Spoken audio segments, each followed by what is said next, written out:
brand new programme. This is the story of the golden age of Britain's grammar schools in the decades following the Second World War and their sudden, dramatic demise. That demise is at the heart of an educational debate that still rages today. Grammar schools offered talented children from the poorest backgrounds the chance to go to some of the best schools in the country. It gave me the confidence to know that I could do whatever I set out to do. And being female didn't make any difference. Being educated did make a difference. The grammar schools created a generation of upwardly mobile high flyers who helped transform Britain. They owed much to their inspirational teachers, whose memory some still hold dear. The first major book I wrote, I dedicated to her. That was me saying, thank you. Thank you from the bottom of my heart.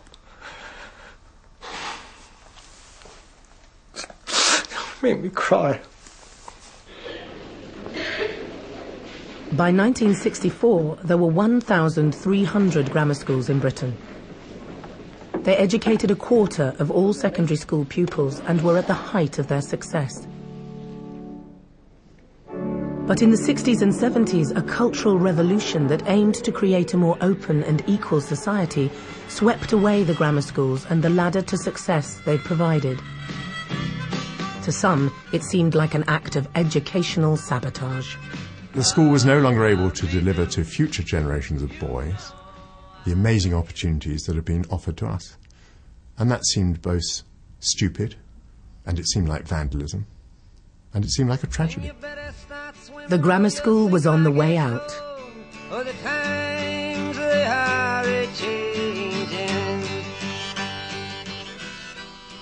The 1944 Education Act set out to create educational opportunities for all. There was to be a three-tiered state education system with technical, secondary modern and grammar schools, all geared to the different abilities of pupils. Gaining a place at grammar school, the most academic of the three, depended on passing the 11+ exam. For many working-class families, a grammar school education offered a ladder of escape from the daily grind and struggle of manual labour to the more secure world of the professions. This ambition held a special appeal for Neil Kinnock's family in South Wales. My family were coal miners and steel workers, and they had as a glowing purpose the ambition for success of the next generation. That was central to just about everything they thought of and did, the reason why they worked ridiculous hours. Parents' ambitions for their children often hinged on whether they passed or failed their 11+. Neil did so well, he won a free place at the top grammar school in Wales, Pen Gam, dubbed the Eton of the Valleys. My father got home from work at around 5:30. When he came through the door, I told him. And he and my mother were so evidently ready to burst with pride at the fact that I'd made it in terms that everybody could understand. For the first generation of children to benefit from the educational reforms of the 1944 Act, the exclusion of less able, fee-paying pupils from the grammar schools meant that the proportion of working-class pupils attending them increased dramatically. Roy Strong went to Edmonton County Grammar in 1946. I came from a lower middle class, white-collar district, and that was really the upper end of Edmonton County Grammar School, because it was on the Great Cambridge Road, and then you crossed to the other side, which was Edmonton, which was solidly working class.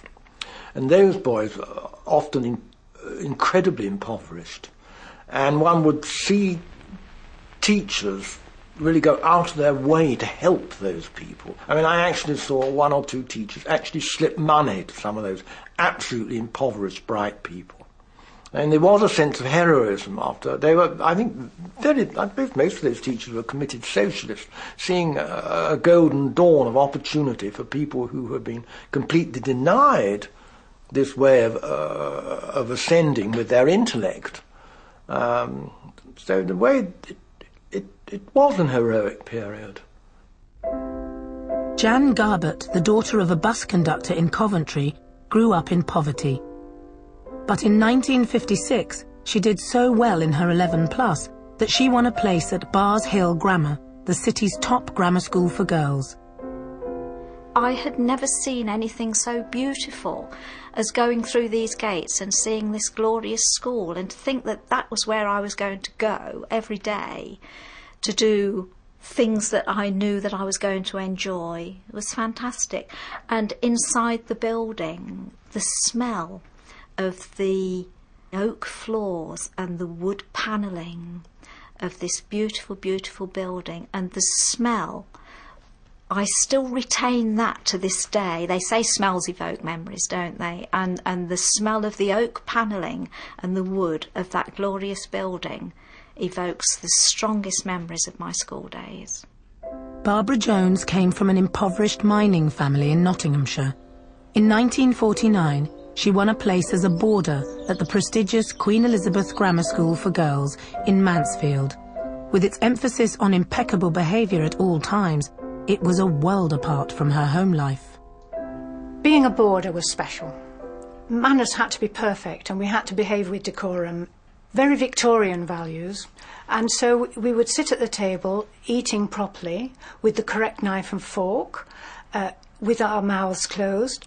If we needed something passing, your other people on the table had to be aware of your needs and pass it. You weren't allowed to say, "Will you pass me the salt, please?" They had to look after you, and we each had to do that. Grammar schools placed great importance on the wearing of school uniform. It created a sense of pride and belonging, as well as a new identity rooted in the school. But poor families struggled to meet the costs. When Vincent Calder won a place at St Brendan's College in Bristol in 1954, his mother went to her local pawnbroker to help pay for his uniform. She suddenly arrives with the ring. She opened up her little purse, took out her ring, and it was her wedding ring. She must have done some research into the cost of the uniform, because she said, "I need so much, I don't know what. Can you give it to me on this?" "That's your wedding ring," he said. "Yes, I know." He said, "I don't want to take your wedding ring. Is there anything else?" "It's all I have." With the money she borrowed on her wedding ring, Vincent's mother fitted him out with a full school uniform. When I put on the school uniform, first time, God, you should have seen her face. It was amazing. I didn't even recognise myself. I'd never had new clothes. Never. It was the first time I'd ever had new clothes. And I'd always had hand-me-downs. And so I put on my school cap, and first one on, went over there. You can't do it now. But I mean, her face was a picture then. School colours were important in encouraging children to feel proud and identify with their school. In 1948, Bob McCartney, who lived on the Shankill Road in Belfast, started at the New Grosvenor High School. It took a while for us to get ourselves sorted out and for the staff to equip us all with the same rugby jersey. And for a while we were known, I suppose, a bit patronisingly as the Licorice All Sorts because of our multicoloured gear. But that soon changed. The greater ambition for me was to play for the school teams. So the first year I played for the under-13s, the second year the under-14s, the next year in the medallion, which was under-15, and then I played for 2 years in the first 15. There was a sense of play up and play the game. You know, of being straight and fair and honourable in your dealings. There was a spirit of optimism in the face of hardship during the decade after the Second World War. But despite the pride the new working class pupils felt in their school, they could experience divided loyalties. This often triggered rebellion against the rules. Like many other grammar schools, Pen Gam played rugby as opposed to soccer, a game that was frowned upon. If you were caught playing soccer with a tennis ball, at lunchtime, you automatically went into detention. I loved both sports. I loved soccer because it was my father's sport, and he was a very, very accomplished footballer. He was a great all-round sportsman, actually. But rugby had caught my imagination as well, so I loved both sports. But I did, from the second and third form, play football with a tennis ball in the yard during lunchtime in order to say, to hell with you, to authority. Working class children were often pulled one way by the grammar school world with its promise of success and upward mobility, and pulled another by loyalty to family and friends who had no such pretensions, as Vincent Calder discovered to his cost. We had elocution lessons, and I'd never seen anybody like this. And he was making progress because I came round and I was with somebody once and I was talking and they said, "Oh, la-di-da." And that really cut me to the quick, because I didn't want to be la-di-da, because I didn't want to... Enough was enough, and I don't want to be separated from my brothers any more than I am and my family, and I don't want to be la-di-da. And so I immediately thought, I'm not changing. They're not going to change me. I am not changing. I am who I am. But many working-class pupils did change. Praise from teachers and the promise of a better future were hard to resist, even if it did mean being cut off from your family. When Barbara Jones went home behaving very differently from her parents, they reprimanded her. I think it was worse because I was a boarder. Had I have been an ordinary grammar school, a day girl, I would have been going home to the normal home situation, and I wouldn't have known any different. But it was very hard, and I wouldn't take it. But this was the conflict that there was.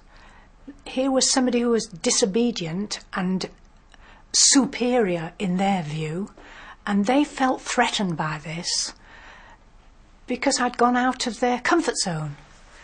And they treated it the only way they thought was necessary, and that was to force me to comply. It didn't work. However, an even bigger problem was fitting in at school. Some were terrified of being exposed as inferior, like Jan Garbett. Because I'd had such a narrow home background, I hadn't realised how restricted my vocabulary actually was. And I remember feeling very embarrassed in one lesson. I don't remember what they were talking about, but the aspect of pharmacy came up. And in my ignorance, I assumed that pharmacy was to do with agriculture. A comment was made about my ignorance of the fact, and I was absolutely mortified to the point that this day I can still remember where I sat in class at that time, which girl I sat behind, and the feeling that I had when I became aware that I'd made a faux pas in assuming that pharmacy was to do with agriculture and not another word for a chemist. But for those with a special artistic or academic gift, the whole atmosphere of grammar school could be liberating and a welcome refuge from the cultural impoverishment of home. It enabled the young Roy Strong to flourish. Nevertheless, his father was keen for him to leave school at the earliest opportunity. My father attempted to take me from school when I was 14. Both my parents had left school when they were 14. And by 14, it was clear that I had quite a high graphic skill. And he'd found a cartoonist on a newspaper who wanted an apprentice. But it was very heavily resisted by the school, I'm glad to say. One of Roy's principal allies was his history teacher, Joan Henderson. Roy responded with true devotion. When I was at school, I used to send her Christmas cards. Here's one of an 18th century dandy, signed Armstrong 3A. And this must be a bit further on. It's, again, always costume figures, always retreat to the past. The vital role teachers played at that grammar school for me was that they gave me what my family couldn't give me.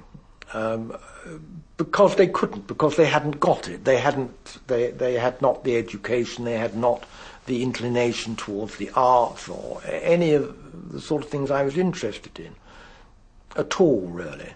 And therefore one suddenly came into contact with people who were, to use that word, cultured. But the skilled working classes had their own culture and were very proud of it.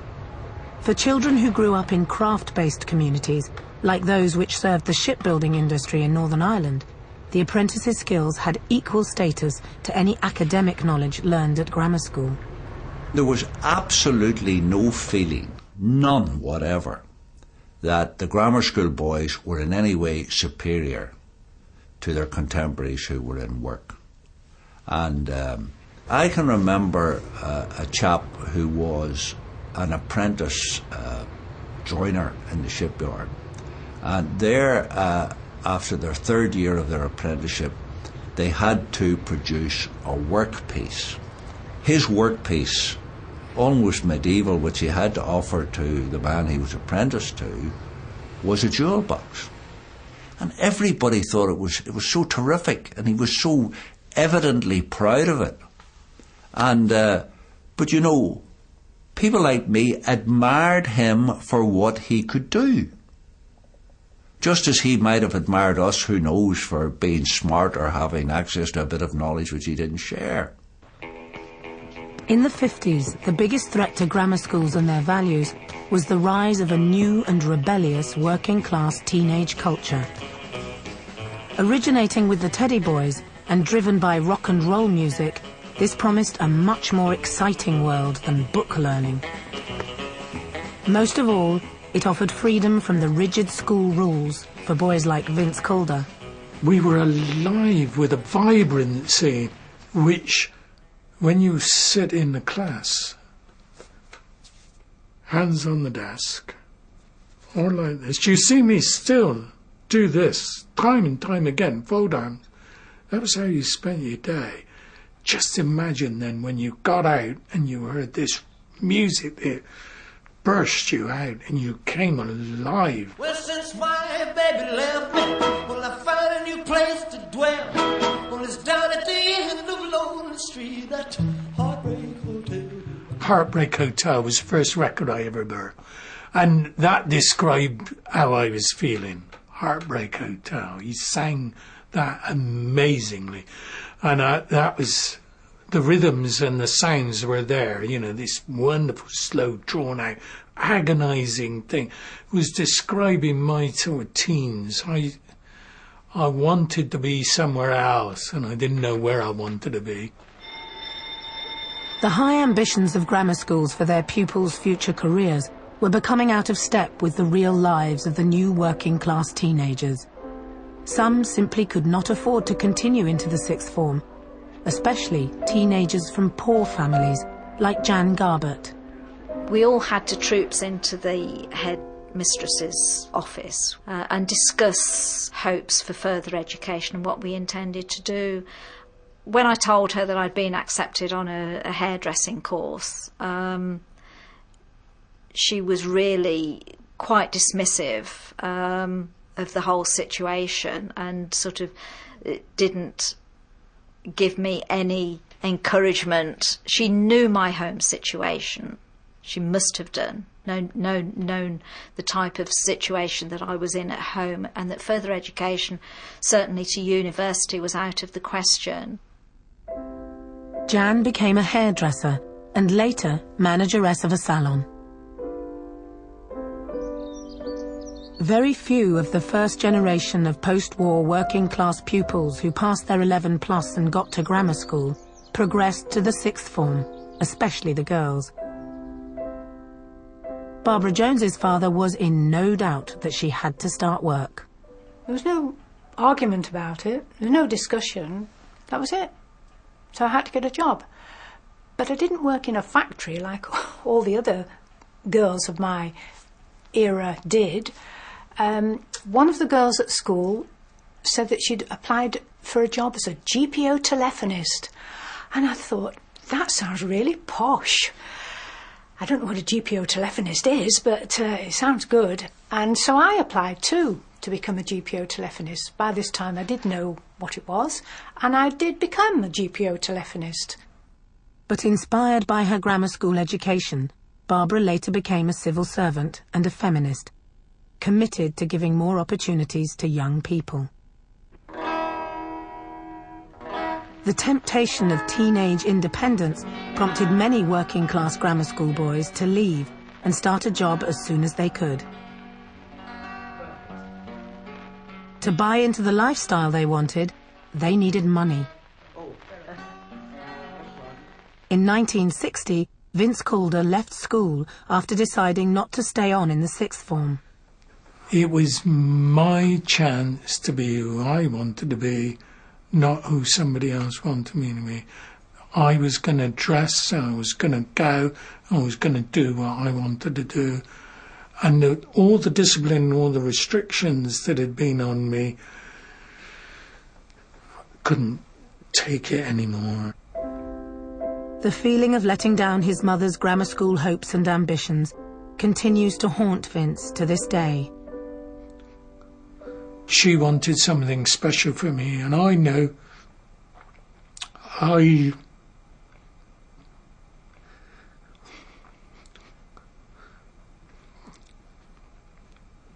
not when she was alive. It had to be after she was dead that what she wanted for me came through. After a string of casual jobs, Vince worked his way up to become an engineering designer. But for less well-off working-class children who overcame their initial resistance to the grammar school ethos of strict discipline, the sixth form opened up a very different world with much more individual responsibility and opportunity, as Neil Kinnock discovered. I went into the sixth form and my world changed. Teachers started treating me as a 16, 17-year-old. The whole tone of activity changed. There was hardly any emphasis on discipline. And the head pulled a masterstroke.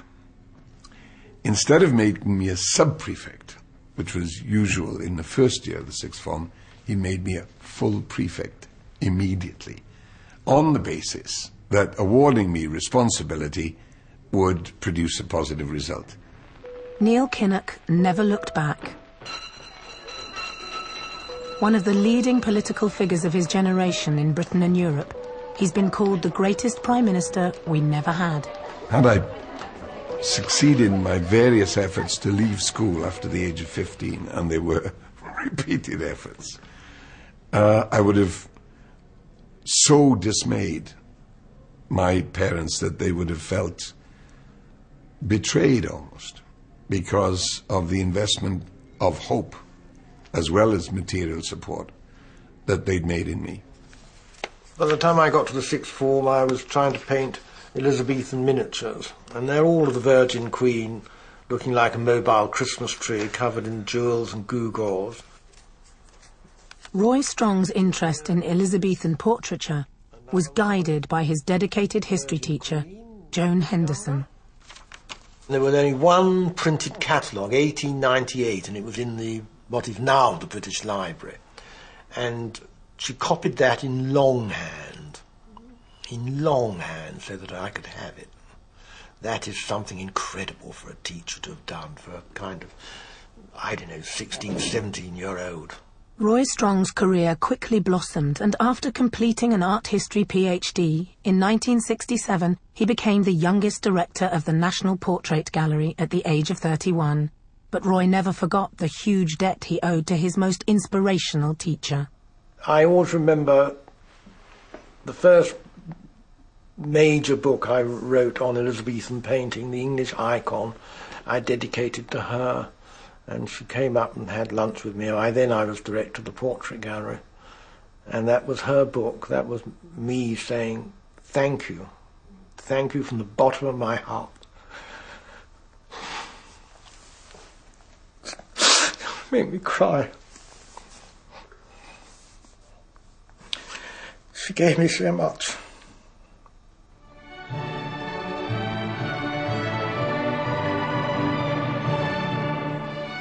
By the early 1960s, the grammar schools, despite their problems, were helping to revitalise post-war Britain. Just a minute, please. Could we just make those quavers a little more clear there for 1, 2. Children from less privileged backgrounds were given the opportunities that their parents could only have dreamt of. Upward social mobility was in full swing. Much of it was subconscious. There was a conscious level when you had to be familiar with this material in order to sit an exam. But at a subconscious level, you were absorbing feelings and a taste for this subject, which was going to remain with you all your life. Bob McCartney went on to study law at Queen's University, Belfast. He later became a barrister and leader of the UK Unionist Party. There's that hackneyed phrase about what is education for? Is it to enable you to earn a living, or is it to teach you how to live? Well, I think in effect it's both. But if you can earn your living doing something that you really love to do, and appreciating all the smells and senses and feelings, but it's marvellous, like a holiday. I mean, I enjoyed every moment of my legal career for that reason. Morning, David. But by the early 60s, the fate of the majority of school children who didn't go to grammar school could no longer be ignored. They went to secondary modern schools, which became the only option after the technical schools imagined by the 1944 Education Act never really took off. Often underfunded, in dilapidated buildings, these schools were seen to be second class. Now, I'm going to ask you some questions which are going to be similar to those which you will have in your examination. Now, I want you to put the answers... The 11 plus, always seen as a major hurdle, now became ever more important. Now, question number 1. Not passing and not getting into grammar school meant being consigned to an inferior education. The system appeared more and more unfair. Number 2. Sue Elliott was well aware of the importance of passing the 11 plus exam she took in 1962. When that horrible little thin envelope arrived at our house, I knew that I'd failed, because that was how you knew. If you had a nice big fat envelope, it meant you passed, because that offered you all sorts of choices of local grammar schools and told you all about lovely uniforms and all the equipment you wanted. And if you had a little thin envelope, that meant that you were just told which local secondary mod you were going to. No choice. That was it. Well, now, Janet, you're 11 years of age now, aren't you? And therefore you've left the primary school and you've come to the secondary school. Secondary modern school. You know that is what it is called, don't you? Yes, we were rather sorry Janet failed the 11 plus. Well, I hardly think that failed is the right word, Mrs. Kitchen. Despite trying to convince parents and pupils to the contrary, everybody knew that failing the 11 plus meant failure on a much bigger scale. My mum and dad were devastated. They were very, very disappointed, I think, and upset. I mean, they'd always said to me, you can only do your best, and of course we'll still love you if you fail. But I knew in my heart of hearts that I had failed a very significant hurdle in life, and that one way or another this was going to affect my chances for the rest of my life. The winners amongst the new 60s generation would experience the final heyday of the grammar school system, which was graded from top to bottom on the basis of ability. Children who did well in their 11 plus could win a scholarship to one of the best schools in the country if they also did exceptionally well in the school's entrance examination. One of the top girls' schools in the Northwest was the Liverpool Institute High School for Girls. Edwina Curry won a scholarship there in 1958. The atmosphere was to encourage you to do your best. And one of the tasks of these very good teachers, totally dedicated teachers, was to find out what was your best and push you in that direction, push you further than you might naturally perhaps want to go.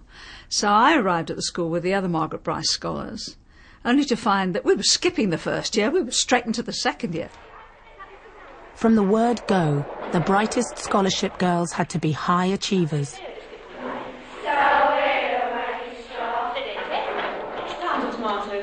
That little group of special scholarship kids were made to feel special and pushed much harder. Coming fifth or sixth was not good enough. Maybe good enough for the others, but you're a scholarship girl, now you keep doing it. It was a privilege, but it was responsibility. And words like duty just flowed. You have a duty to do this. You can't let anyone down. You can't let yourself down. You're not going to let us down as teachers.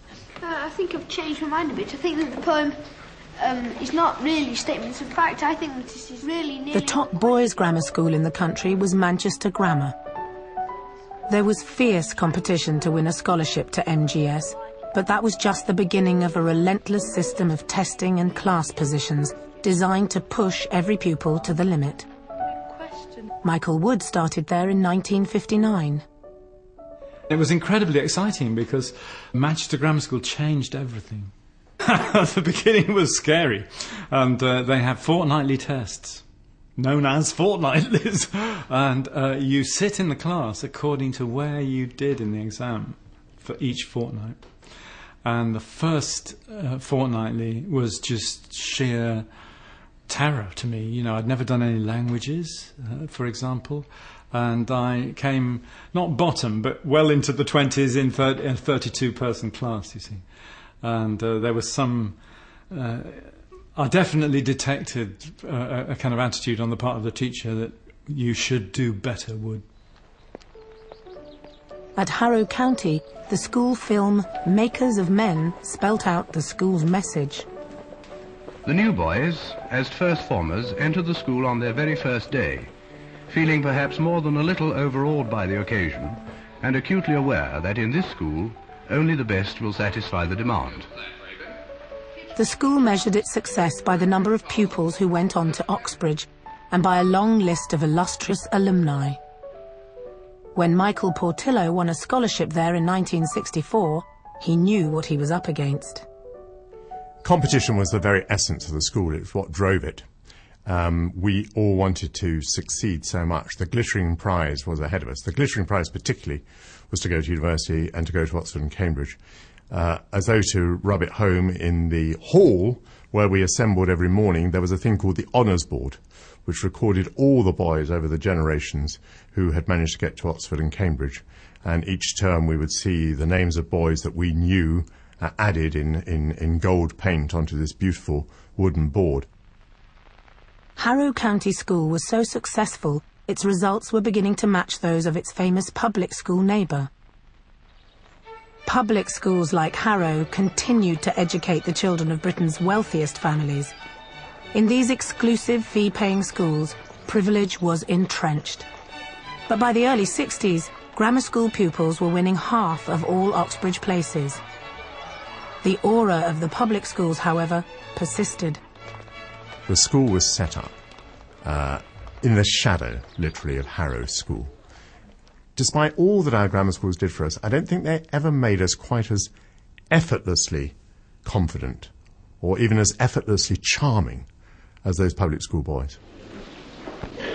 Grammar schools also developed their own pecking order. The highest achieving schools recruited from children who got the best results in their 11 plus. Good morning.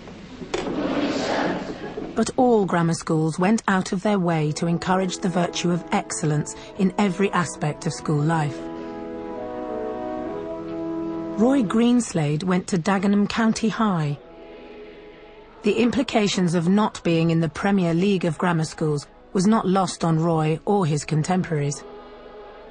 We were being educated on the understanding that we could do useful jobs and that we wouldn't do jobs like our parents. But at the same time, there was an understanding that we weren't a first-rank grammar school that could look to getting many people to university. And there weren't, of course, as many universities. Dagenham County High wasn't the best grammar school in Essex, but they knew what they were good at. One of the things about Dagenham was that football was the great leveller.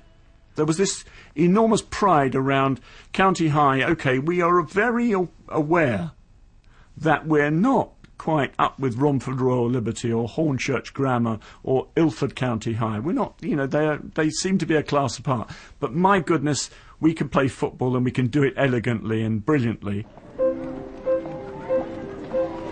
School sports were used not only to promote a spirit of achievement within the school, but also in inter-school competitions.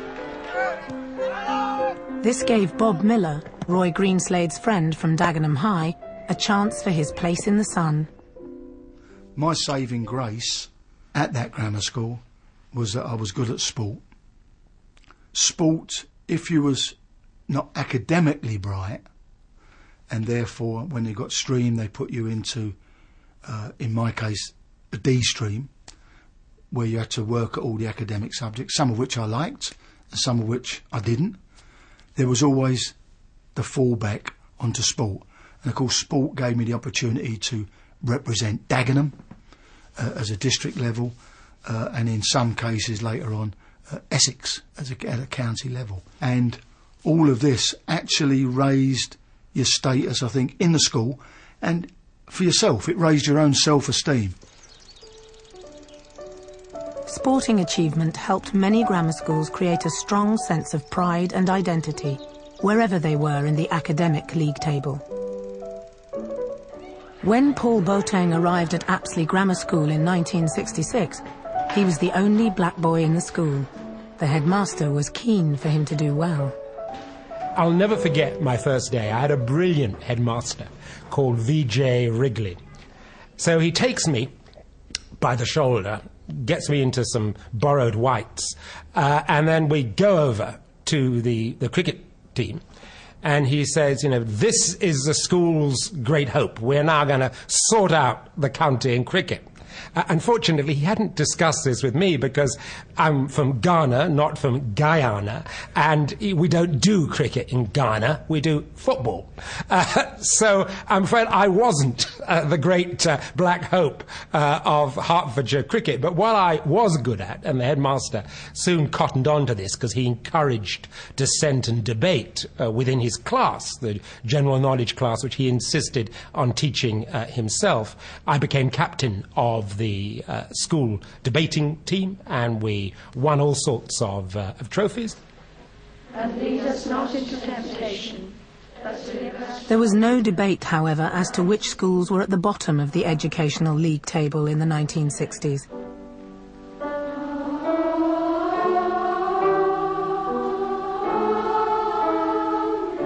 The secondary moderns taught around 2/3 of all Britain's children. Good morning, girls. Good morning, Miss May. These children lived in a totally different world to the grammar schools. We all at this school, which was actually a pretty big school, we just felt we were different. We didn't have anything to do with the grammar school kids. We didn't play them at games. We didn't have joint productions. We didn't meet them in any social or educational context at all. But not all secondary modern schools failed their children. Many aspired to give the best possible education to their pupils. I suspected that the standard of teaching that we got wasn't as good as that the pupils at grammar school got. But the head teacher at my secondary mod was ambitious. He was ambitious for the school, he was ambitious for us. He encouraged people to take exams. it was a pretty good school of its type, really. Could you give those out for me, Brenda, please? Despite the brave attempts of some secondary modern schools to escape from the stigma of failure, the segregation of children was becoming a major political issue. The 11+ selection process and its consequences were becoming unacceptable. All right, may I have your attention, please? Early experiments with large, modern, comprehensive schools which accepted all pupils in their area, whatever their ability, were proving successful. The Labour Party, led by Harold Wilson, the first grammar school boy to achieve high office, wanted the whole country to go comprehensive and made it an election issue in 1964. When I first went to my grammar school, it was exactly at the time of the October 1964 general election. So as soon as I got there, we were thrown into a mock election in the school. And I became the first-year assistant to the Labour Party candidate. And I remember I gave him the first piece of political advice I ever gave. I said, I've been talking to all the boys, and you are going to lose, you are going to be crucified on this policy of comprehensivization of the schools. In this grammar school, this goes down, so badly. The dream of a new and fairer education system appealed to many parents, including middle-class parents, who had suffered the indignity of their children failing the 11+. We understood that there were two powerful criticisms of the grammar schools. One was that you had to pass an 11+, so your fate hung on your performance on a single day. And the other problem was that those who went to secondary modern school did not have the opportunities that we had, and didn't even have proper opportunities. This was an issue the new Secretary of State for Education, Anthony Crosland, made a priority after Labour's 1964 election victory. The first thing we're doing, we're trying to get rid of something that's become an absolute curse to children in this country. We're getting rid of the 11+. I think today almost all parents agree with us that selection is bad, it's a chancy business, and it's unjust. You can't divide children up at the age of 11 into 20% going to a superior education and 80% to whom we say, we're sorry, you're not up to it. The new cultural icons of the 60s, like the Beatles, 3 of whom were Liverpool grammar school boys, embraced a vision of a different world that questioned the old conventional values.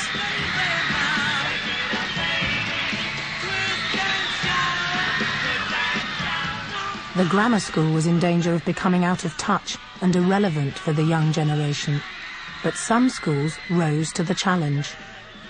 Somehow, in that particular time in the 60s, the grammar school that I went to anyway was able to open up and accommodate the excitement and the passion and the dissension of the times in ways that were very, very constructive. Grammar school boys like Paul were swept along with the tide of student protest in the late 60s, adopting the new political heroes with their promises of revolutionary change.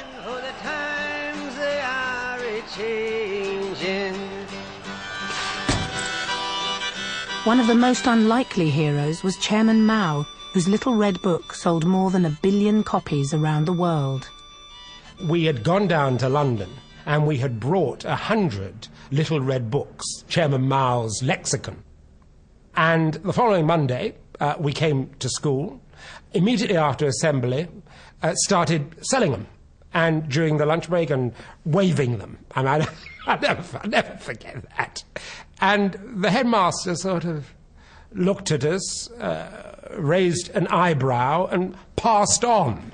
And that was his way of dealing with rebellion. And actually, it was very clever, because if he had tried to seize them or had in some way indicated disapproval, well, that would have made us even more rebellious and given us a cause. He knew how to deal with it. But in a way, he was much more pleased that we were taking an interest. The passion for history Michael Wood developed at Manchester Grammar School created its own controversies. It was a passion he continued to explore as a successful TV historian and writer. 1066 was the last occasion on which England was conquered by a foreign invader. And the Normans took over not a provincial backwater, but an older and in some respects a superior civilization. The real inspiration for Michael was his history teacher at MGS, Cuthbert Seaton. We had a real point of disagreement, which was that he was really into Norman history, and he loved the Normans and all that. You know, I was into Anglo-Saxon history, you see, and I thought the Norman conquest was a catastrophe. We sometimes used to argue about this. In fact, in my last year, which was the anniversary of the Norman conquest in 1066, there was a big magazine, Sunday Times, colour thing by Field Marshal Montgomery, who was a great national hero in those days, arguing that the Norman conquest had been a good thing and the Anglo-Saxons were, you know, provincial, boorish, long-haired drunkards, you know, only got civilization through the Normans. And I, sitting in Cuthbert Seaton's history class, wrote a reply from King Harold himself, you see. So, and I sent this to the Sunday Times, and they published it that week. The long and short of it was he invited me down to the House of Lords to debate these things, you know. And I met Clement Attlee and people like this. It was an absolutely fantastic day, you can imagine, for a Northern Grammar School kid who's, I think, my only trip to London had been to see United in a football match. Grammar schools lower down the pecking order also had high ambitions for their pupils, even the most difficult ones.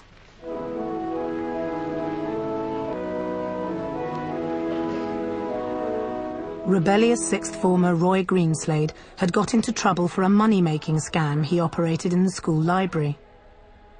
The headmaster called me in and he said, "Look, what do you want? What do you really want?" And I said, "Well, actually, I'd like to be a journalist." And he kind of scoffed in that really annoying way and said, "You'll never be on the Times." I thought, "What? I'm going to be on the Times, really." But Roy's headmaster had no intention of writing him off. What Mr. Granger, God bless him, did was that he went to the local careers officer, asked if anything was around, and smoothed my path onto the local paper. Literally found me a job so that he could get rid of me, which I'm eternally grateful for. Roy went on to become a journalist, media commentator and author. He is now Professor of Journalism at City University, London. Bob Miller left Dagenham County High without passing any of his O-levels. He came from a traveller background and started working on the markets with his family. Well, I was working the shellfish barrow with my grandfather on the Sunday morning, and there was this queue, I remember, on this particular Sunday, waiting for their shrimps and winkles, and in it was my careers officer, and everyone was coming out a bit too worse to wear for drink, some of them, and he said, "I've got an interview for you." I said, "Oh, good, lovely, yeah." I said, "Where's that?" He said, "Grays Police Station. They're looking for police cadets." Well, you could have heard a pin drop on the queue. And my grandfather said, "Police force? You got to be effing joking, ain't you?" "Oh, yeah, I think it'll be good for you, Robert." He said, "They play lots of sport right up your street. I'm sure you'll do well. I'll give you the details if you pop in the office on Monday." Well, that was it. Monday I went in, and the following Saturday I went and took the exam and joined the Essex Police as a police cadet. Bob became a detective chief inspector. In later life he studied for a degree at the Open University, and in 2006 became founder and chairman of the T.S. Eliot Society. New horizons were opening up for grammar school pupils, but even in a city like Liverpool, which was at the forefront of change, the opportunities were far more limited for girls than boys. At the Liverpool Institute for Girls, one of the brightest students was Edwina Curry. She felt suffocated by her background, and her only hope of escape was to go to university. To go on to uni was a big ambition for a girl. And I found myself constantly having to dream up reasons why I wanted to do it.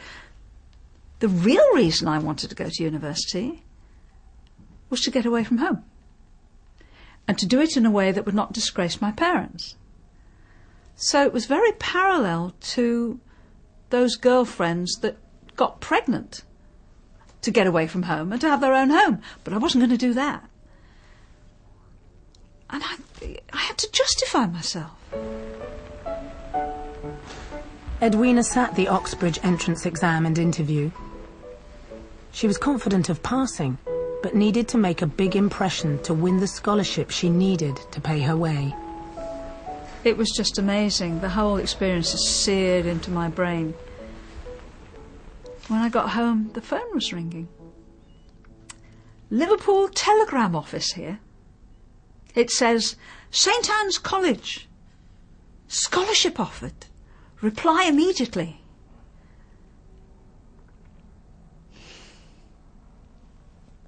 Do I congratulate you? God, it's all those years ago.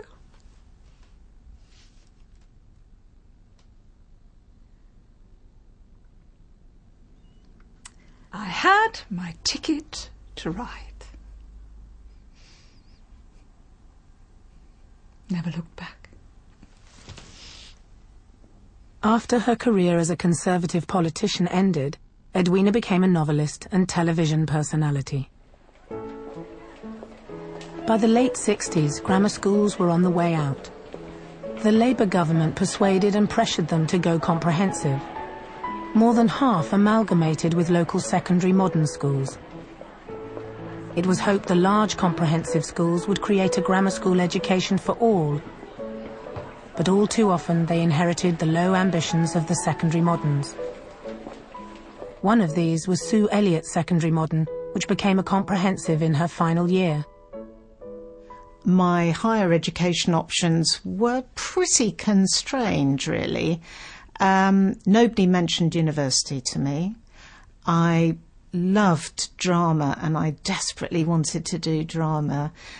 Oh no, I don't think drama school, no, we don't send anybody to drama school, no. How about teacher training college? You could do a drama course at teacher training college, how about that? Despite this lack of encouragement and opportunity, Sue went on to become a writer and television executive, serving on the board of London Weekend Television. But a residue of insecurity remained. I feel disadvantaged and have felt disadvantaged on many occasions when everybody else around me is joining in. But I'm thinking, oh God, I don't quite know what to say, and will I say the right thing, and will they think I'm stupid? The Conservatives came to power in 1970 under an ex-grammar school pupil, Edward Heath. His education secretary, another ex-grammar school pupil, was Margaret Thatcher. She was determined to reverse the demise of the grammar school, but the move to comprehensives had acquired so much momentum it proved unstoppable. Most middle-class Tory voters supported the change, not wanting to risk their children failing their 11+. However, grammar school boys like Michael Portillo didn't like what they saw. As I was reaching the end of my grammar school education, the word was out that the school was going to be comprehensivised. Pretty surprising. We had a Conservative government. The Education Secretary was Margaret Thatcher. The local authority was Conservative. Nonetheless, it was going to be comprehensivised. They did it in a particularly brutal way because we had this outstanding sixth form of 300 boys. So they decided to chop off the sixth form and leave it as a school just for kind of, 11 to 15, 16. So all the masters who were used to teaching A-level and teaching people to go to Oxford and Cambridge were scattered to the four winds. Michael Portillo won a scholarship to Cambridge, then switched allegiance from Labour to Conservative, rising to be a cabinet minister before turning to broadcasting. He still deeply regrets the loss of his old school. The school was no longer able to deliver to future generations of boys the amazing opportunities that had been offered to us. And that seemed both stupid, and it seemed like vandalism, and it seemed like a tragedy. The end of the grammar school was sealed by a new Labour government in 1974 with a renewed commitment to comprehensivisation. The 1976 Education Act compelled local education authorities to introduce comprehensive education.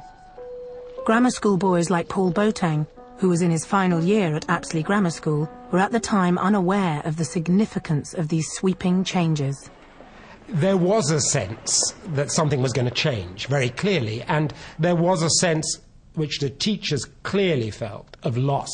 But we were so full of the expectation of life to come. So it was only later, frankly, that we realised that we had been part of an end of an era. Paul Boateng became a Labour MP and Britain's first black cabinet minister. He is now a member of the House of Lords. The legacy of my school stayed with me for many years, and when I became a Privy Councillor and a Right Honourable, quotes unquotes, for me the most touching part of all of that was the letter I received from my old headmaster. And I actually find it quite hard even now to talk about that. With enforced comprehensivisation, most of the direct grant grammar schools, like Manchester Grammar School, left the state sector and became fee-paying public schools. For those like Michael Wood, who had benefited from a grammar school education, reform seemed inevitable. But getting rid of the grammar schools was the wrong solution. I had very mixed feelings when Manchester Grammar ceased to be a direct grant, because people of very ordinary background did achieve a Manchester Grammar School. It was more meritocratic, perhaps, than egalitarian. But when somewhere has been that good as an educational institution, obviously you feel sadness and a sort of disquiet at the dismantling of the system, which is what I felt then, even though I thoroughly approved of the idea that those opportunities should be available to everybody. And I remember, because all my friends in Wythenshawe who I used to play football with, you know, at the age of 11 they got cut off, you know, and they went to a secondary mod or a tech, you know, and it wasn't fair. Many comprehensive schools have provided Britain's children with a better education than they would have received in secondary moderns and some grammar schools in the past. But the standards of excellence once achieved by the best grammar schools have been hard to match, resulting in an ever-widening gap between state education and the public schools. The legacy of the grammar schools and their rise and fall is still politically very divisive. We benefited so much. We almost took it for granted that we would benefit because we were the smart ones, the clever ones. But everybody has a contribution to make in a modern democratic society. That was missing when all we had was grammar schools. The tragedy of comprehensives is, in many parts of the country, it's still missing. And the only kids who are getting a decent education are the ones whose parents can pay for it. Now, I may be a Tory, but I'm a Scouse Tory, and I feel that's deeply wrong. To have a country in which only money buys a good education is deeply, deeply wrong. Coming up next this evening here on BBC4, we're tracing the history of the music hall with Michael Grade.